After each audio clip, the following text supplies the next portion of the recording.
before we get into the work of the day. First of all, do we have a quorum? Not yet. Let me know when we do. Okay, so we've got a couple of bills up there we're going to be looking at today. We have House File 2276, a Kahn bill, House File 2461, a Quam bill. And before we get into the agenda for the day, I'd like to make sure that we kind of know who we are around here. I'd like to, who are the pages for the committee this year? If you could introduce yourself. Why don't you come to the mic here and state your name and previous employment or where you went to college or... All right, my name's Ryan. I am the page for this tax committee. I've worked many different jobs. I worked here 3 years ago. Worked for State Government Finance, Veterans Affairs, Environmental Policy Committee, and I helped out in Legacy. You know, I went to community college for a few years, decided to stop for a little bit and try to figure out what I'm going to do. So, you know, I'm kind of trying to figure out what I'm trying to do with my life. So. Well, this is a good place. Yeah, exactly. This is a good place to figure it out. Other pages we have? Okay, the committee page now, partisan research for the Republicans, we have Gary Kay. And then who's our DFL research? Do you want to join us at the table here? You're certainly welcome. Okay, well, I know you're okay, but she's okay, well, I'll take your lead on that, Representative Lesh. Well, so we, again, want to welcome everybody to the tax committee. Let's start out. We'll do the minutes. Representative Simonson will be moving the minutes in just a little bit here.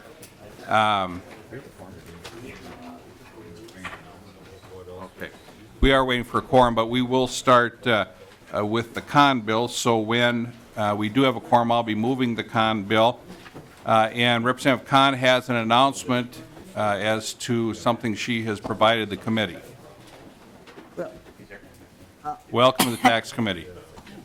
Mr. Chairman and members, I understood it's a tradition that if the first time you're appearing before this committee, you're expected to provide treats. Fortunately, the people working on this bill remembered that. They didn't depend on me to remember it. So we have exceptionally good treats. And I have to put a personal comment. That's from the Vietnamese bakery on University Avenue. And I will never eat croissants usually except in Paris or Montreal. But these ones actually meet those standards. So. Well, thank you. And just so you know, the tax rule generally, you have to bring treats if your first bill. If you're a freshman, close enough. Okay. Well, we figured the honor of having the first bill be a bill by a Democrat to show the bipartisan nature of this session warranted treats. And I think it's my first bill before a tax committee. And thank you so much, Representative Kahn. And that is our tradition, as you know, in the tax committee. We always, in all the committees I've ever run, we've always heard the DFL bill first. And not one that we can hear and not support, but I think this is one hopefully we can hear and get behind. But we probably should hear the bill first. So, Mr. Chairman, if I may, on the sure, treats, Carl. I used to do the same thing when I chaired the Education Committee.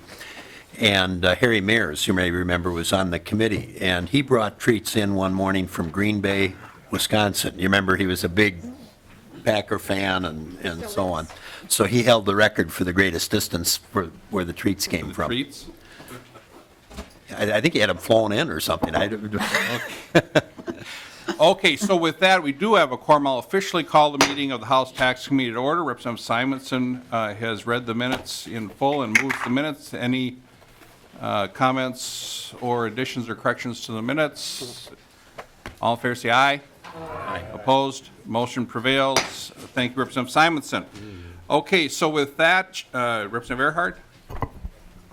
Mr. Chairman, on the way in here, Representative Jaskowski and I were talking. We've been anxiously waiting you to start cutting taxes, and when are you going to get started on that?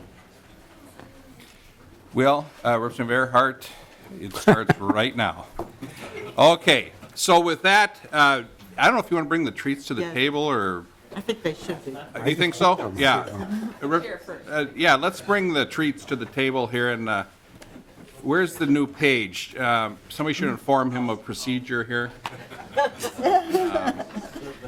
That'd be me first.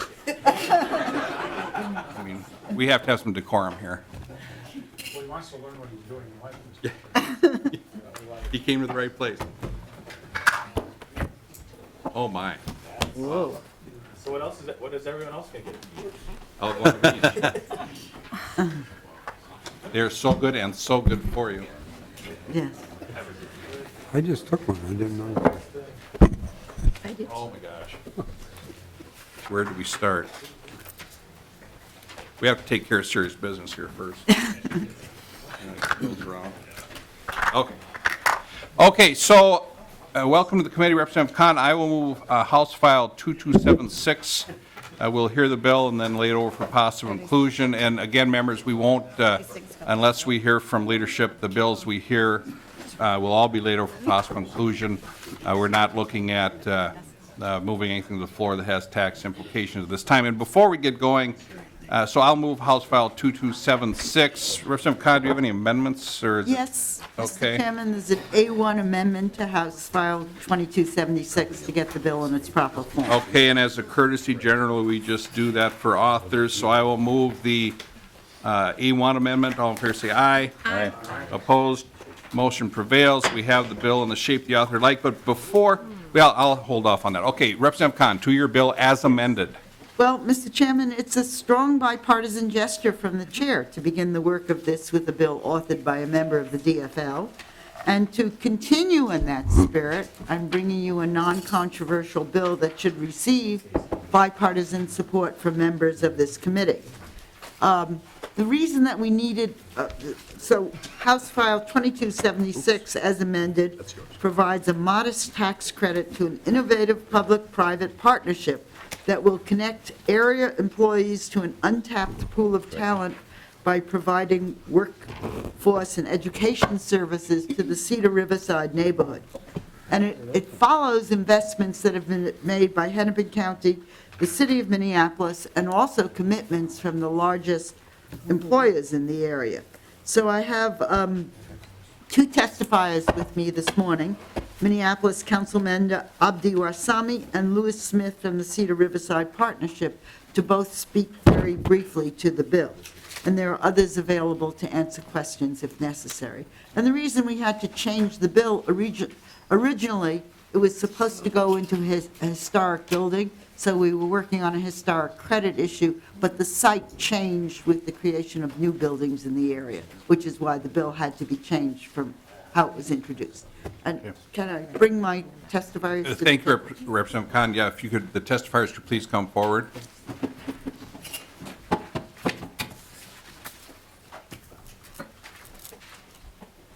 And please state your name and who you represent for the record, please.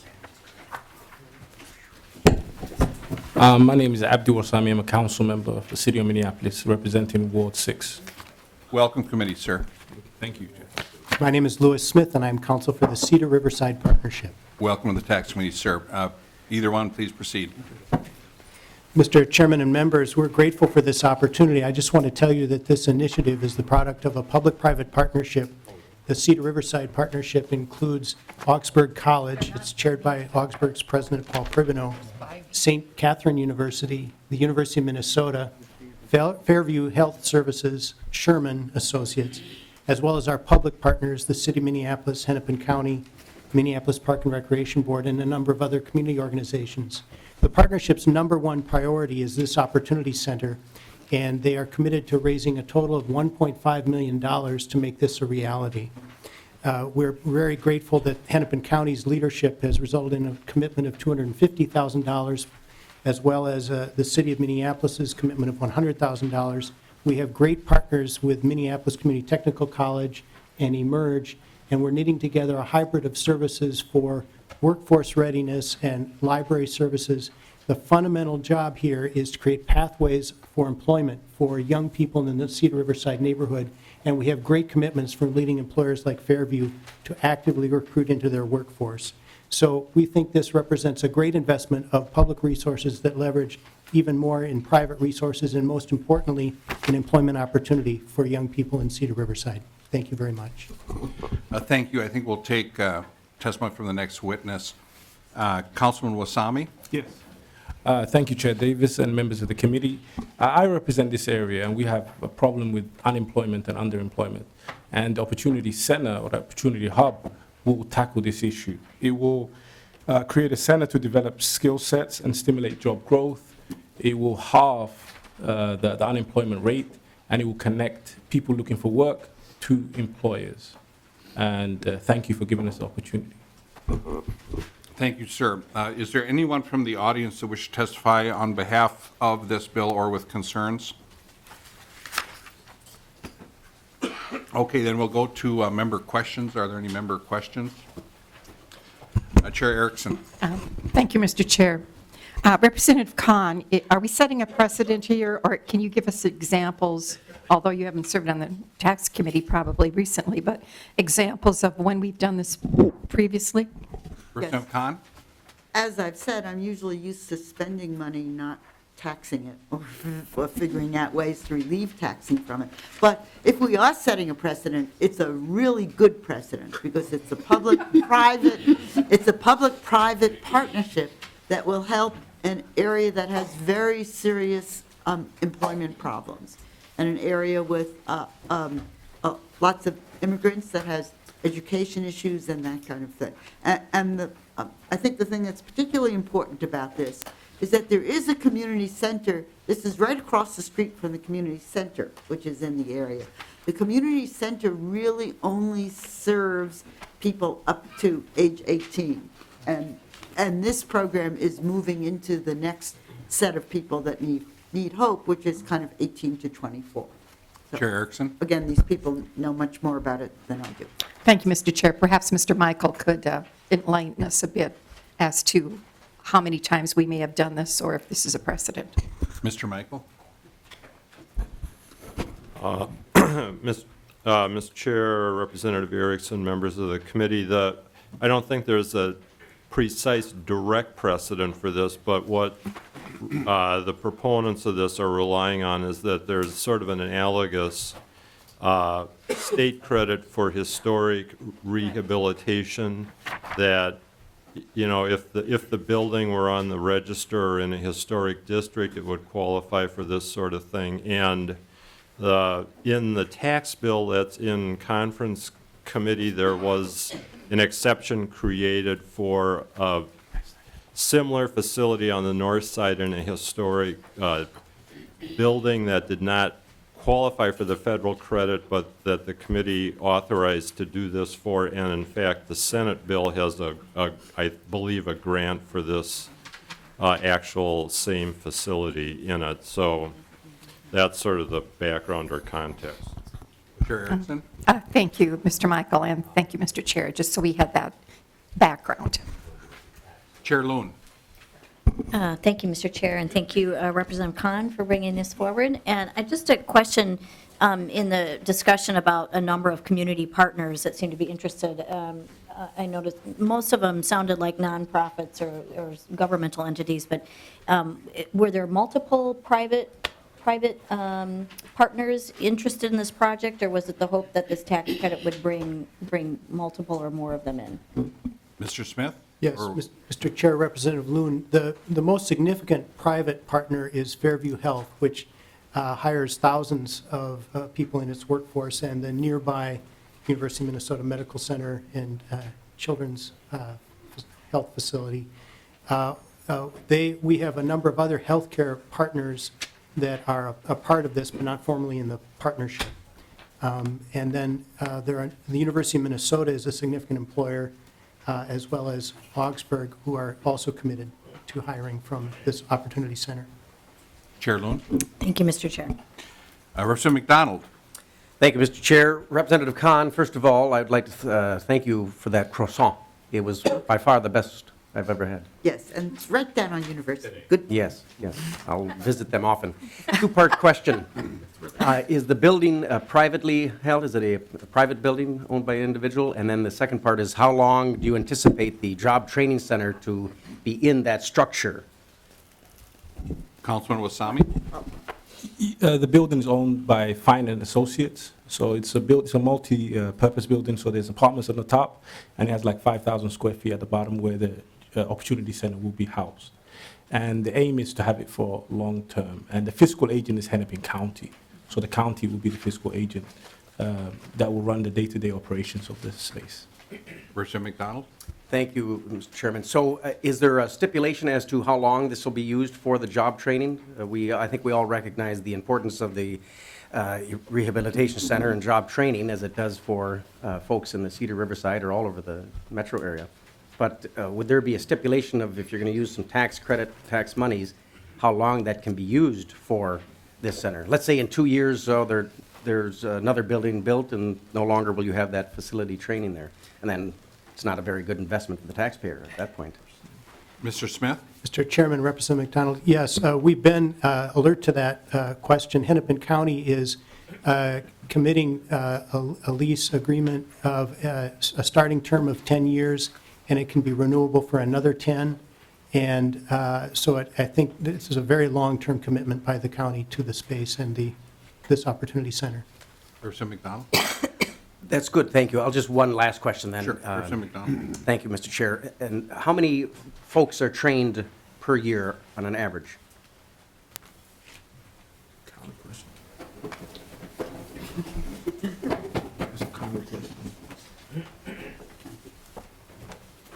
Please state your name and who you represent for the record, please, sir. Sure. Mr. Chair, Representative McDonald, I'm John Thorson with Hennepin County, and I coordinate workforce development at the county. The partners that are coming together for this, to provide these services, Emerge Community Development, currently provides services in the neighborhood, and we're bringing other partners that are providing service in the neighborhood right now and creating a locus point for doing that. The need in the neighborhood is high. Unemployment in these census tracts in Cedar Riverside is about 17.8%, and among youth 18 to 24 or 16 to 24, it's over 48%. Our goal is to cut that in half within 2 years. Representative? Thank you, Mr. Chair. Would you perhaps report back in a year and let us know if you did indeed cut that in half? We would be very pleased. Mr. Chair, Representative McDonald, I would be very pleased to. Representative McDonald? Very good. Thank you, Mr. Chair. Representative Loeffler? Thank you, Mr. Chair. I just wasn't sure about the procedure that you want to use, but if you want a motion at some point to adopt the A1 amendment or otherwise on the bill, I'd be glad to do that since Representative Kahn isn't a member. The A1 amendment has been moved and adopted. Oh, has it? Okay. Thank you. Representative Drazkowski? Oh, okay. Other questions for members? Okay, Representative Swazinski. Thank you, Mr. Chair. Just one last question. Just from I don't know the area exceptionally well, how close is this to a college down? It's 2 blocks. Councilman Warsame? Yeah, it's 2 blocks from University of Minnesota. Two and blocks? 2.5 blocks from Augsburg College. Okay, Anyone thank you. from Lyon? Thanks. Any other questions? Okay, with that, we will lay this bill over for possible inclusion as House File 2276 as amended with the A1 amendment. Thank you very much, Councilman Warsame, Mr. Thorson, Mr. Smith, and Representative Kahn. Thank you very much. Okay, item next. And just while we're getting Mr. Quam to the table here with his witnesses and so forth, one thing that we'll be looking at on the committee, and I'm sure you're all going to be looking at very closely with me, is we've got the Bill and Conference Committee. We're going to be hearing bills that members have, different things they need to be looking at. Sure. So the question is, how do we get some of those items, you know, what I'm going to be looking for is there an attachment to the current conference report? It looks to me on this one like one could argue there is. It's in the Senate bill, so it's been heard. So that kind of meets that qualification. But as I was asked by Leader Thiessen on the floor 2 days ago, we'll be following House rules very, very closely, but a lot of times we're going to have bills that people are really going to want, and the question is how do we get them to the governor? And so I'm going to be looking very closely. Did the House or the Senate pass like language, similar language, exact language, whatever? This one I think shouldn't be a problem, but we're not going to want to necessarily have a second tax bill on the House floor. What could possibly go wrong with that? So it'd be my intention to follow the House rules very, very closely. I think this one, I'll be taking input from all members of the committee. This one probably, if the committee later on decides to go with it, could probably be pulled into conference the way it looks to me. So I'm going to be kind of, every bill we talk about, has it been passed? Do we meet House rules? That it was through one of the committees or one of the bodies and passed off through the floor in some omnibus bill? So I'll certainly be taking members' input on that whenever input is necessary. Chair Carlson. So, Mr. Chairman, how are you going to handle a brand-new issue under the rules, then, if you don't want to have any tax bills going through the floor? Well, I think what's... Because under both joint rules and House rules, you know, it has to be, as you just pointed out, something that's either same as or at least similar to qualify to be inserted in a conference committee report. Thank you, Chair Carlson. What I'm looking at is if there are some issues that really need to be done, and if we can get agreement from leadership, from all caucuses, the minority in the House and Senate, the majority in the House and Senate, then I could see something moving forward. If we're going to have some bills where there's going to be 8,000 to 10,000 amendments offered, I'm not really interested in that. So I'm hoping that for a second tax bill to meet the House rules through all the proper committees off the House floor, there need to be some agreement. And so I don't think we're going to have a whole lot of real controversial type issues going that way, because obviously members are going to want to offer amendments there. So that's how I would see it going forward. And I'll be happy to talk to you further, and any member of the committee further, on how we might do that, because there's some important issues that have come to my desk that I'm struggling with every day to see how do we get this to conference and abide by House rules. So that's very important to me. Yeah, Mr. Chair Carlson. One of the reasons I raised that question, on a personal basis, I have a bill that was introduced and sent to this committee the first day of session that's a brand-new issue, not a, maybe a bit complex, but it's not a hugely controversial one. But I was also asking the question in a more general way, you know, because there would be other bills perhaps like that have not passed one body or the other. But it sounds to me like you're going to have some conversations too with the Senate on that. Absolutely. Yes, that's correct. Representative Loeffler. Well, thank you, Mr. Chair. And, you know, as become their tradition, Congress passed some more tax changes in the end of the last year, and people are filling out their tax forms right now. And the House has traditionally been the leader on dealing with tax conformity issues. How do you see that fitting in the process that you've just defined? That is a very, very good question, and we do have the department here. We do have a resource person from the department.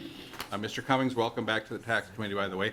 And staff or whoever, if I don't say this just right, let me know, hit me or something.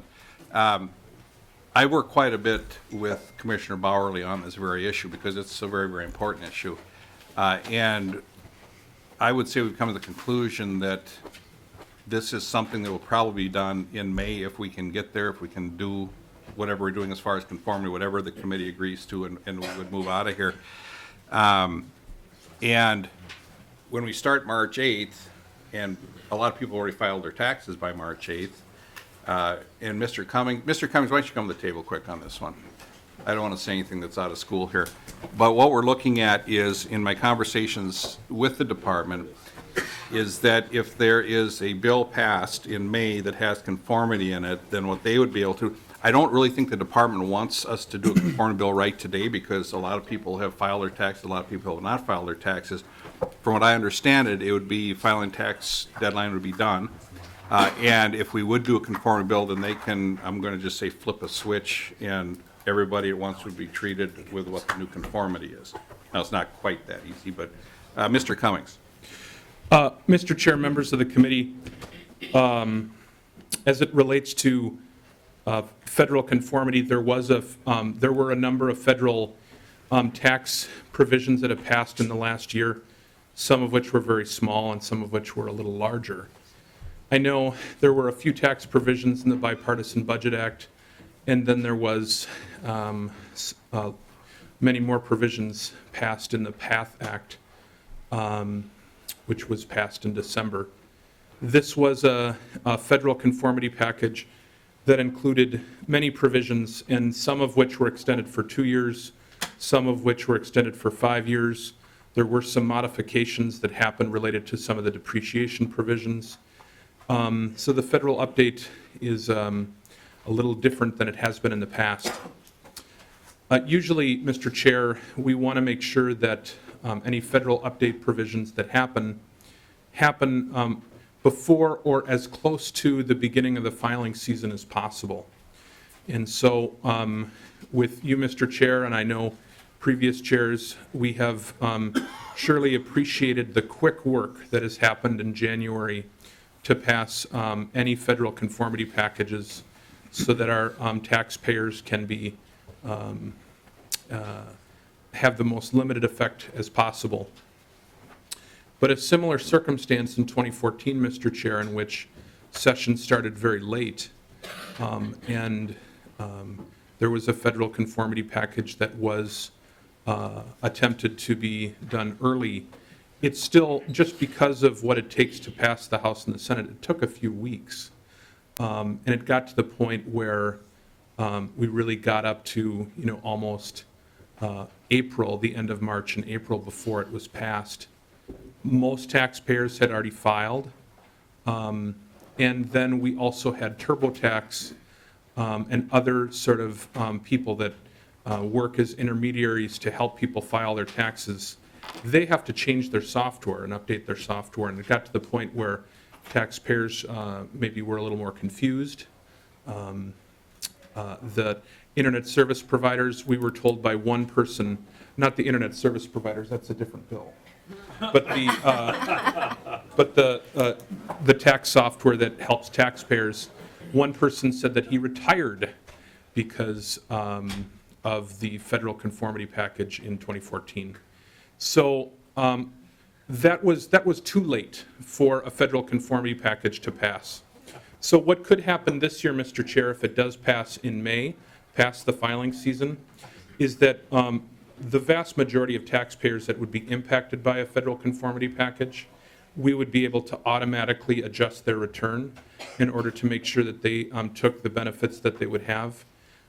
We are making sure that in our questions we have a M1NC non-conforming. So we are asking the questions in order to ensure that in the cases where we can adjust their returns and make sure we're getting it back to them.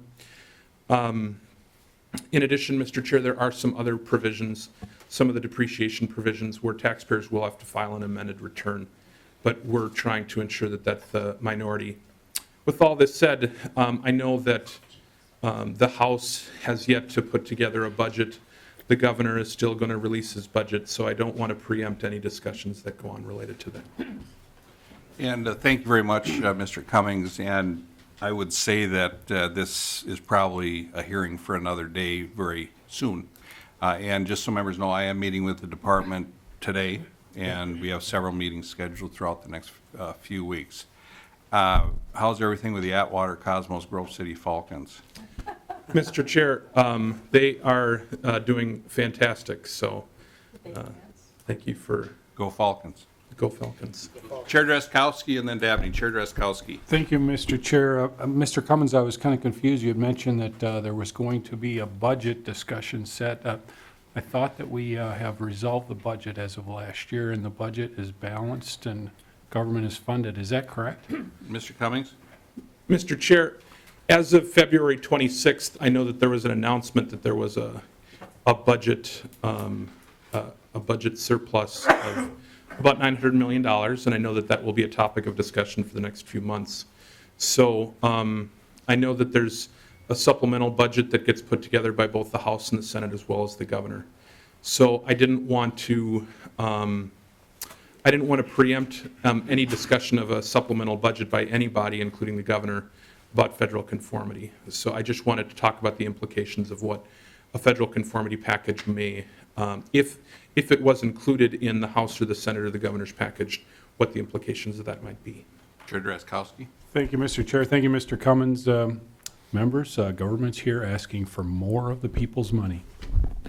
Chair Dabney, Well, Mr. Chair, or Mr. Cummings. a federal conformity package would be, that is tax benefits that would be going back to taxpayers, their depreciation provisions. They help make the tax code simpler. Mr. Chair, if there's a difference between the federal tax package and the federal tax code and the state tax code, it becomes much more complicated for taxpayers to file. And in addition, some of the provisions that were passed last December are benefits that taxpayers could receive. So the inclusion or exclusion of any sort of provisions in federal conformity, it has nothing to do with the Department of Revenue coming in. So I just wanted to make that clear, Mr. Chair. Chair Drazkowski. Chair Dabney. Thank you. Carlson. Then I think we'll go to the actual bill we have before us. And I don't want to be cutting anybody off here, but we will get to Representative Quam's bill. We'll have a few more questions, and then this discussion will continue. This is an ongoing thing. Chair Dabney and then Carlson. Thank you, Mr. Chair, and actually the conversation between Chair Drazkowski and Mr. Cummins here was a good segue, because it is about a sense of urgency around the tax conformity issues. I received an email this morning pointing out an issue that I had not tracked, but the Feds apparently extended, I've got the language in front of me, but the Mortgage Forgiveness and Debt Relief Act for, I believe it's another year, meaning those who had to sell their homes in a short sale last year are protected from having to pay income taxes on the gap between what the mortgage was and what they finally resolved and sold the home for. So if we don't act on tax conformity, these folks could have several $1,000s in tax liability to the state of Minnesota that I would certainly argue they shouldn't. I've got to guess that Chair Drazkowski might agree with me on that. I'm not sure. But it would mean they'd be paying less, and these are folks who presumably are strapped to begin with financially, or they wouldn't have sold the house on a short sale. So asking these people to fill out their tax forms, pay this, readjust their gross income after doing the federal form for the state form, pay state income taxes on that, and then maybe later we'll come back and comply and you'll get a larger refund. You're asking folks who are short money to begin with to just pay us and hope. And I guess I've got a different sense of urgency than that. And I would encourage the committee to have the same. Thank you very much. Thank you very much, Representative Dabney. Representative Chair Carlson. Yeah, Mr. Chairman, I don't want to jump into the Republican politics here, but I don't either. I do hear that as a member of the Ways and Means Committee, which several of us are members of, and I have not talked directly to Chair Knobloch, but I do hear that you are considering a House budget resolution. In the second year of the biennium under the rules, that's optional, but you would pass a budget resolution if you were planning on having some appropriation-related bills. And I assume one that your caucus has talked openly about in terms of the need would be the bonding bill. Whatever you're going to put in there for debt service and so on would be one of the reasons that you'd have a budget resolution. But there apparently are conversations in some quarters about having a House budget resolution. And I do want to repeat, just so everybody understands, that first year of the biennium, we're required to have a budget resolution. Second year of the biennium, it's optional. And I can only recall, I think, one time where we didn't have a budget resolution the second year. But there's staff here that maybe recalls some of that better than I do. But it would appear that you're on the road of doing something. Okay. Being in the minority, I don't know what you're going to do, but you're going to do something, I understand. Okay, with that, let's move forward. Mr. Cummings, didn't mean to put you on the spot today. Good job, thank you, and we'll see you this afternoon. Happy to be a resource, Mr. Chair. You're a great resource. Go Falcons. Representative Quam, Byron Bears? Okay, I will move House File number 2461 for possible inclusion in a possible omnibus tax bill. We have a DE1 amendment. I will move the DE1 amendment. All in favor, say aye. Aye. Opposed? Motion prevails. We now have the bill as amended, and I should state for the record that I think I did that on the last bill, the Kahn bill. That was as amended. Okay, so we have House File 2461 as amended by the DE1 amendment before us. Representative Quam, welcome to the committee. Thank you, Present your bill, sir. Thank you, Mr. Chair, and esteemed and honored members of the Tax Committee, This bill started from a conversation with constituent and built with conversation with other constituents, even in, at county fairs and phone and email. And basically, we hear broadband as being a key to this state's vitality. We hear proposals for hundreds of millions of dollars for grants and other activities to try and promote this. And this bill is saying, we've got programs out there that have worked for local telephone, giving a tax benefit of not having to pay a tax. So this would be sort of a tax cut to earlier discussion, and help promote the organic growth across the state where there's a need, desire, and capability to expand, the internet and broadband.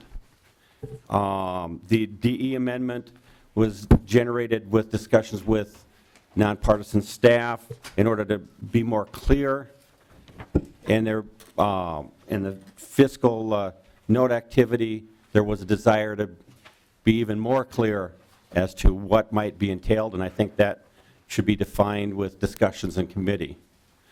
But frankly, Utah and other states have been fertile grounds for many startups and internet activities. They've seen benefits of employment, but they've also seen where people can stay in their community, not have to move to a large metro area for a job.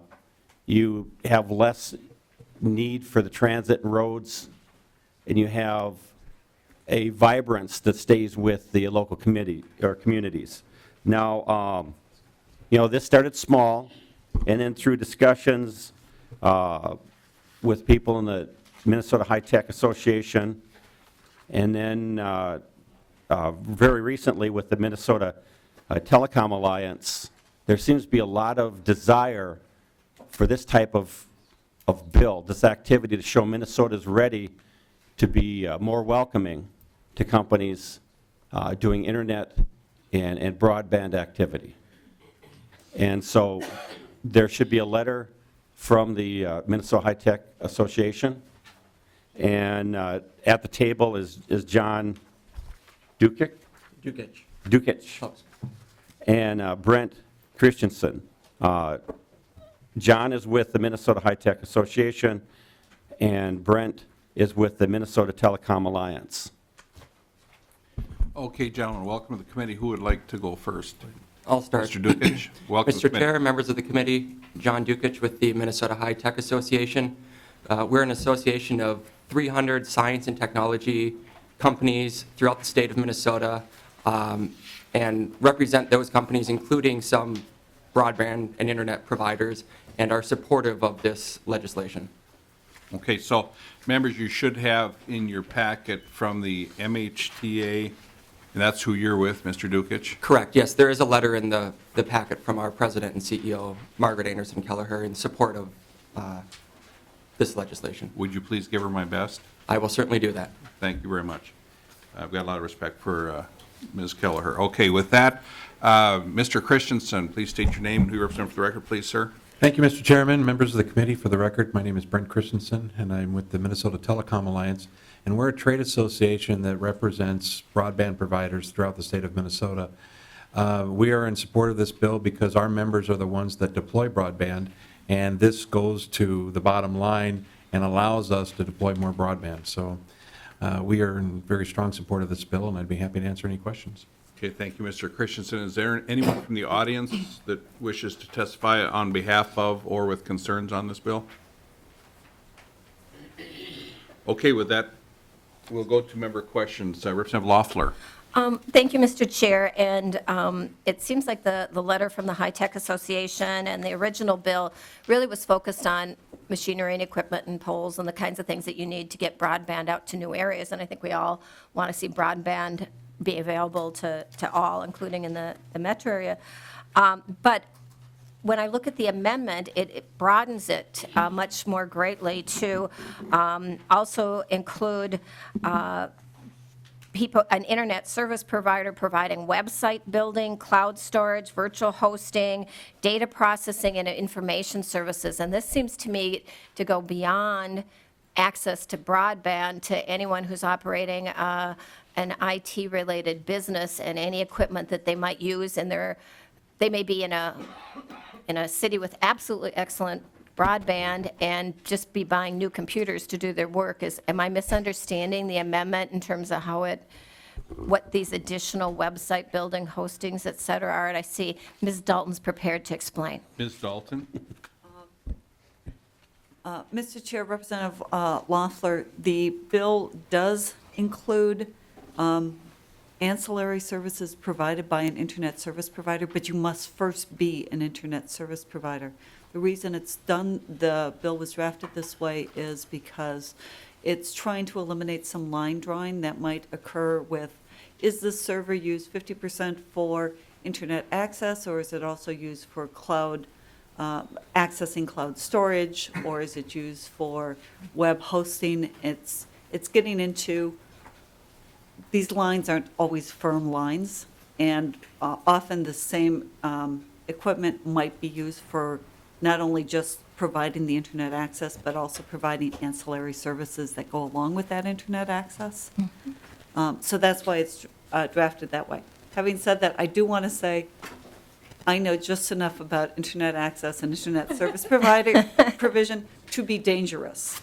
And this is something that really needs to be worked out with the industry to make sure that, you know, the definitions are actually matching what they're trying to do, and that there's a definition of machinery and equipment that matches what they're trying to do. Representative Loeffler. Thank you, Mr. Chair. My knowledge may not be much more than Ms. Dalton's on the industry itself. My vision was just that it could be used by others who might buy service from some broadband company and then remarket it as an internet service provider and then have this as another route forward. But I have total confidence that Ms. Dalton will continue to expand her knowledge with the industry on this, and we'll have a good policy going forward. Representative Quam, is that point? Mr. Chair, the current law covers equipment for telecommunications and pay television machinery, and as with technology changing, you know, there's been quite a few advances, and by trying to have this less siloed, it would allow us for more latitude as technology, you know, evolves. Representative Loeffler. No, that's all. Thank you. Representative Simonson. Thank you, Mr. Chair, and I'm wondering if the Department of Revenue can comment on the provisions in this bill, and I'm just looking at the fiscal note, which isn't done yet, but I'm just curious about their interpretation in the, and I'm looking at the DE1 amendment, the definition that's provided in the language about what an internet service provider is, and if that makes sense to them and how they would apply this particular tax credit. Thank you, Representative Simonson. We have our resource from the department here. If you could, you heard the Simonson question? Mr. Chair, Representative Simonson, for the record, my name is Paul Cummings, and I'm the Tax Policy Manager at the Minnesota Department of Revenue. To the question, we were interested in attending this hearing because we were also trying to learn more about what type of line drawing was intended. Some of the types of things that we were asking, that we are sort of thinking about and asking about, are definitions related to what are these types of items in the economy, and that's something that, you know, we look forward to continuing to work with House staff and the industry on if this is something that continues to move forward. So part of this is, and as you can see from the revenue estimate, is just a better understanding of what is in and what is out and what is defined here. And that, and to that point, Mr. Chair, at this point, we didn't have a firm enough handle on what types of things were in and out in order to provide an estimate. But as this provision continues to move forward, we can continue to work on the estimate and the assumptions related to what is in this bill. Representative Simonson. Thank you, Mr. Chair, and I appreciate your response, but I think it was almost as vague as the language in the bill. Do you think that the language in the bill is specific? And here's where I'm getting at is we're defining what an internet service provider is. It's an individual or a company that provides access to the internet. That's pretty clear, and other related services such as da da da da da. Is that clear enough to you as we go forward? And I'll have a follow-up question too, Mr. Chair, but is that clear, or do you think that language should be tightened up as to what the definition of an ISP is? Mr. Cummings. Mr. Chair, what I'd like to do is, and maybe this is the best way to do this, is we can go back and provide some specific questions to the chair and to the committee in terms of what would be needed in order to continue to make sure that we understand the bill. But at this point, I don't want to go into specifics on something that I know that there's been many discussions within the last 3 days from staff within our department in order to try and better understand the definitions. And I would want to make sure that I'm representing that as accurately as possible before I would give an answer on this. And Mr. Cummings could refer those questions to our internet expert, Ms. Dalton. Representative Simonson. Thank you, Mr. Chair, and thank you, Mr. Cummings, and I appreciate that answer. And I mainly wanted to draw attention to it because this is the type of bill that has the opportunity perhaps to gain support and end up passing at some point in time. I could see that happening. But my final question, Mr. Chair, is for the bill author, and it has to do with who we're providing tax credits to as we go forward, in particular in this industry. I think, as you know, Representative Quam, a lot of the discussion about access to the internet and broadband overall has to do with, the quality of the service, the speed, both up and down, and, the availability of the bandwidth. So I'm wondering if it had crossed your mind or what your thoughts are about, providing some sort of a threshold in defining what an internet service provider is that would be that would have access to a tax credit. Should it be tied to the state speed goals, or should it be tied to some other performance factor? I'm just curious what your thoughts are on that. Representative Quam. Thank you, Mr. Chair and Representative. Over a decade ago, I worked designing and developing fiber optic transceivers and telecom hardware, backbone type stuff. And I've seen how these things have changed. And that's part of the reluctance of being too tight with the language, because in 6 months, that technology is out of date and it's the next thing.